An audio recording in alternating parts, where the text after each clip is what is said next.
to talk on a surgeon's perspective on lymph node tuberculosis.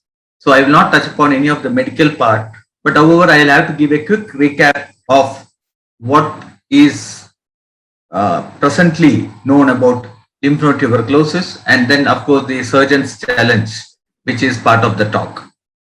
I would like to mention here that a surgeon's role in treating tuberculosis is basically remaining to a biopsy. Probably a small incision here or a small sinus drainage excision there.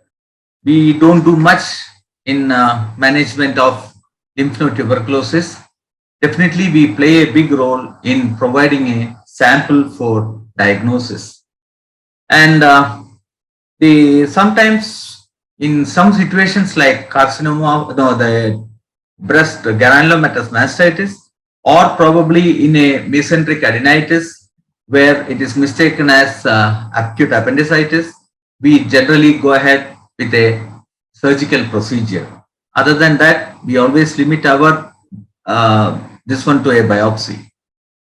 Now, what are the challenges that are faced by the surgeon? So one is when a surgeon is approached for a diagnostic biopsy, or probably when the challenges that are faced by the surgeon, it's for a diagnostic biopsy, or when we are dealing with complications like a sinus or a badly scarred neck, or when there is a large mass of lymph node with various degrees of caseation, necrosis and all that happening there, or when the patient has a coexisting complication like HIV. And presently we see patients, like it is reported that in COVID positive patients also the chances of lymph node reactivation of tuberculosis is happening. Similarly, I will be dealing also with the common surgical procedures in lymph node tuberculosis. Quick recap on things. Lymph nodes were considered as a neglected battlefield in tuberculosis. So as far as a surgeon is concerned, it is still a neglected battlefield where our role is very much limited. Now, the lymph node involvement we know is the most common form of extrapulmonary tuberculosis with about 20 to 40%. Around 35% is the data that is available in India, and about 30.8 per lakh of population are affected with lymph node tuberculosis. Among them, the cervical adenopathy is the most common with 70 to 90% of all peripheral lymph nodes. Inguinal, axillary, mesenteric or mediastinal lymph nodes may also be variably involved. If you look in the neck, the most common lymph node that can be affected is the jugular group of lymph node, and the route of spread is probably from the tonsils. The submandibular and the intraparotid nodes, we have also come across cases where we have lesions which are mistaken for a parotid tumor, and then an FNAC from the parotid region will give a report of tuberculosis. In some occasions, we see bilaterality in about 20% of the cases. Another feature that we have come across is that extrapulmonary tuberculosis may occur either alone or in combination with pulmonary tuberculosis, especially in the immunocompromised individuals. If you look at that, especially in the supraclavicular area, sometimes the patient presents with hard lymph nodes which mimic a lymphoma, and on evaluation we see that an apical lesion on the lung has been the cause for the cervical lymph node. And in some rare situations which we have come across are portahepatis lymph nodes which presented as obstructive jaundice mimicking a malignancy, and in the mesentery we had lesions which have mimicked which has caused subacute intestinal obstruction. Similarly, I had a patient a young boy about 25 years old who had presented with a situation of pancreatitis, acute pancreatitis which was not resolving. There was fluid accumulation just like a pseudocyst of the pancreas, and then finally we thought of putting in a drain because of the various complications that arose, and with the help of the interventional radiologist we put in a pigtail into the cyst, and as we aspirated and sent for CBNAT, the report came as positive for tuberculosis. So that was one of the rare presentations that we had in the recent past. The clinical presentation can vary from a single lymph node, or it could be a group of matted nodes or isolated nodes, and then the varying stages of lymph node development, that is as an lymphadenitis, or then it goes into the stage of group of nodes coalescing together, then there's a necrosis, then a cholesterol abscess, and finally it comes out through the skin as a sinus tract. For us, the most important tool for diagnosis is an ultrasound. It is the first line investigation that we always do to assess the cervical lymphadenopathy, and also enables us to do a guided fine-needle aspiration cytology. Whether we should go for a guided fine-needle aspiration cytology in all cases is again a question, but definitely if you have a very representative node, a aspiration will be sufficient. If not, you have to go for a guided aspiration. The combination of ultrasound and FNAC has a sensitivity of 92%, specificity of 97%. And what we can analyze is that there will be a group of nodes which are matching together. There will be surrounding soft tissue edema, then intranodal necrosis and enhancement. What differentiates between a malignancy and a benign node is the vascularity. In a malignant node, we see the vascularity in the periphery, prominent vascularity in the periphery, but here the enhancement is mostly confined to the hilum. CT appearances of tuberculous lymph nodes is variable, but eventually we use CT mainly for mediastinal and for abdominal tuberculosis. And our use of MRI and PET scan in the diagnosis of lymph node tuberculosis is very limited. Of course, we heard Dr. Aladi talking about the role of PET scan in tuberculosis and also in the follow-up of tuberculosis. Now, another situation that patient may come to us is a paradoxical reaction where the patient has already been started on ATT and the size of the lymph nodes increase. So we just reassure them and tell them that only this happens in about 20% of the patients, and this occurs between 3 to 4, third week to fourth month after initiation of treatment. Generally, this does not require any treatment as such for the lymph nodes, and we reassure the patient and send them back, telling that towards the end of the treatment, the lymph node size may actually reduce. Now, just to recap the common surgical procedures in lymph node tuberculosis, our role is for the aspiration of a large cold abscess.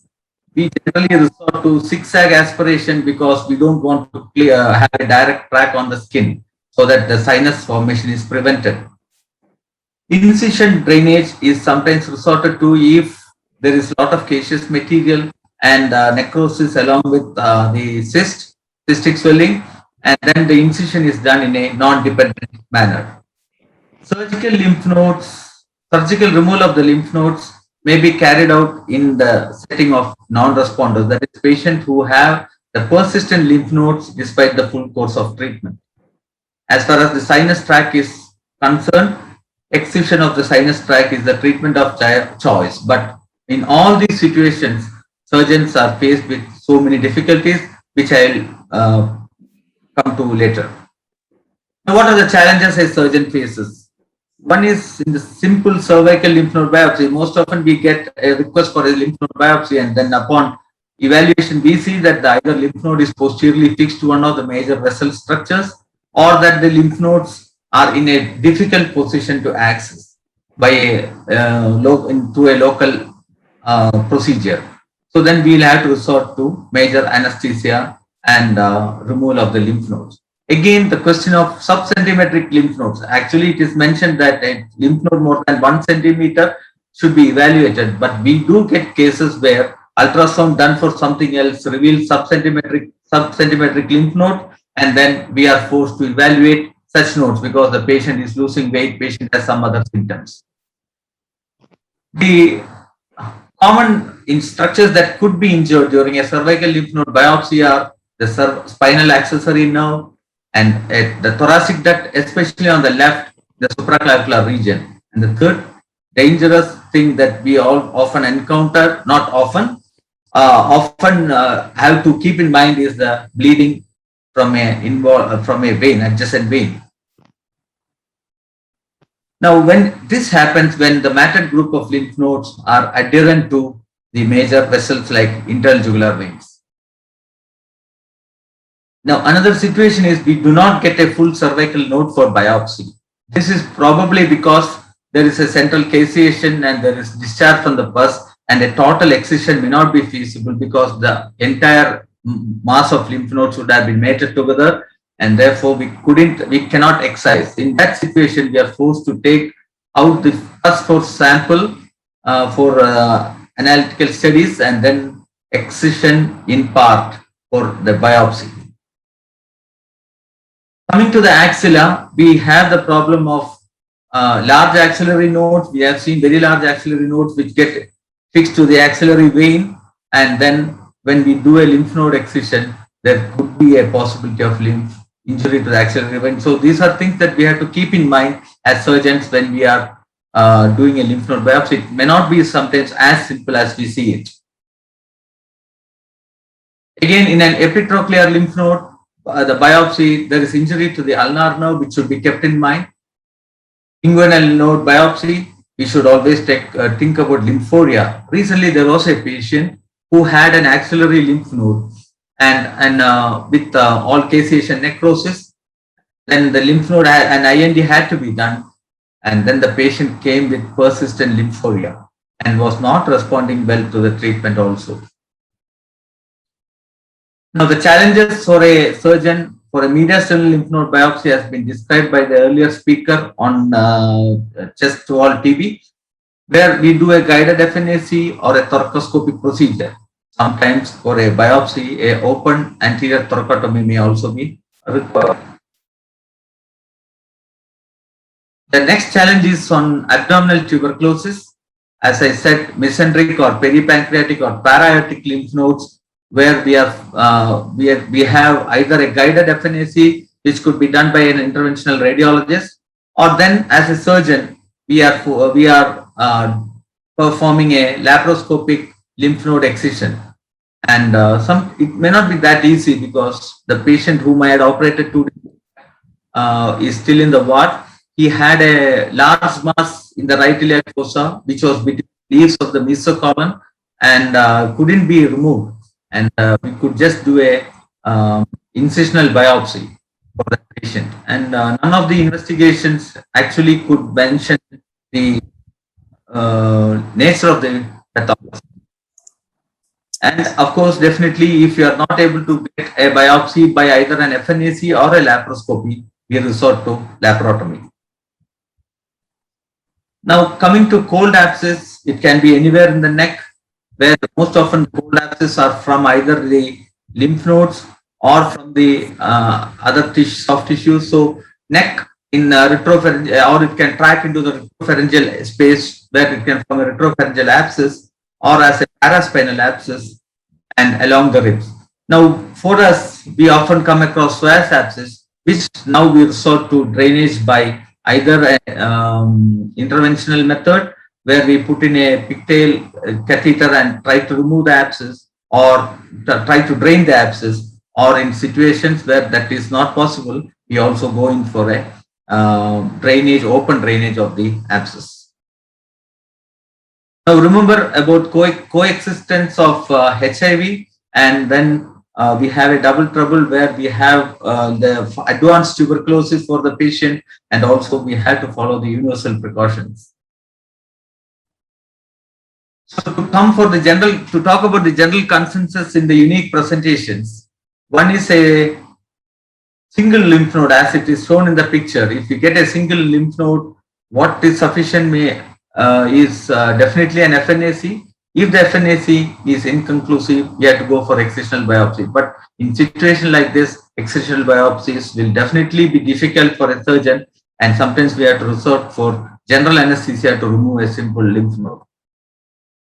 Now, the question whether FNAC should always be guided, it is not necessary for a superficial lymph node, but when lymph nodes are in deeper places, deep lymph nodes, we definitely need to go for a guided FNAC.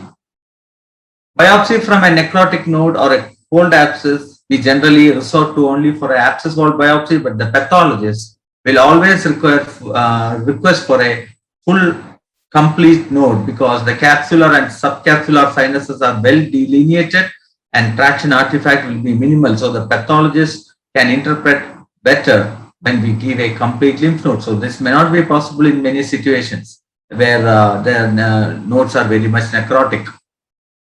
Now, is biopsy required for culture and sensitivity? Definitely yes. Drug-resistant cases, I'm not a person to tell about that. When the physician asks us to give a biopsy for culture and sensitivity, we definitely do that. But then as part of general guidelines, we always require from the treating physicians what the specimens are needed for. One is definitely give for biopsy, then whether we should give specimen for routinely TB-NAT, whether we should give the specimens routinely for culture and sensitivity. These are some of the questions that are frequently asked by our people. So generally what we do is we send for all these together. Now the plan for non-responders. So sometimes after treatment, the lymph nodes are persistently remaining. This is where we need to have a proper guideline as to whether we should go ahead with a modified neck dissection or something of that kind when we see multiple lymph nodes which remain like that in most of the patients who have not responded. So if there are residual lymph nodes which are cosmetically unacceptable, then are we justified in doing a total lymphadenectomy just like we do for papillary carcinoma of the thyroid? Now the role of surgery again in multi-drug resistant tuberculosis, where pulmonary resection combined with ATT, there is a success rate of 88 to 92%. This of course is not a part of a general surgeon's role, but definitely we don't have any guidelines as far as lymph node general lymphadenectomy is concerned. Again, for extensively drug resistant tuberculosis, there are treatment guidelines as far as what surgery has to be done, especially in situations like lung hemorrhage, spontaneous pneumothorax, or irreversible progression of tuberculosis. Now, if there is extensive scarring of the neck by tuberculous sinuses and healing of the tuberculous sinus, then we have to resort to some cosmetic surgeries like excision of the skin with primary flap cover. So these are some of the surgical procedures that we do in a patient who has scarred areas in the neck. These are some of the things that I would like to highlight. I am not touching upon the medical management or other protocols regarding management of cervical lymph nodes. Definitely my next speaker will be doing that. So these are my references. Thank you so much for giving me this opportunity, and I am ready for any questions. Professor Vishwanathan sir, there are 3 questions in the chat box. Have you? And can you see them? Is it about? Dr. Vedugopal has asked sensitivity and specificity of MRI in diagnosing lymph node tuberculosis. Dr. Neena asked for PET scan to assess activity. Yes, regarding the PET scan, I think Dr. Aladi had initially mentioned about that. PET scan, definitely we don't have it as a protocol, but definitely all the major hospitals now do PET scan for assessing the activity and also for assessing the response to treatment. We have, as a protocol, we have not started using PET scan for assessing the tuberculous activity in lymph nodes. But definitely they have a role because they can show they are excellent tool for assessing the mediastinal adenopathy and later on response to treatment as well. So if there is necrosis persisting on follow-up USG after treatment, but the node size decreased, should it be considered as activity? Persistence of necrosis is not considered as activity because once it is if the node size is decreasing, definitely that will be considered as a reduction in the response to treatment.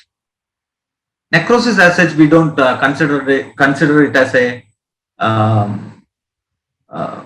failure of treatment, because that will be initially there, and later on when the node size gradually decreases, we take it as response to treatment. But only after the end of treatment, if still all this persists, that is where the dilemma happens as to whether we should go in for excision and further intervene surgically.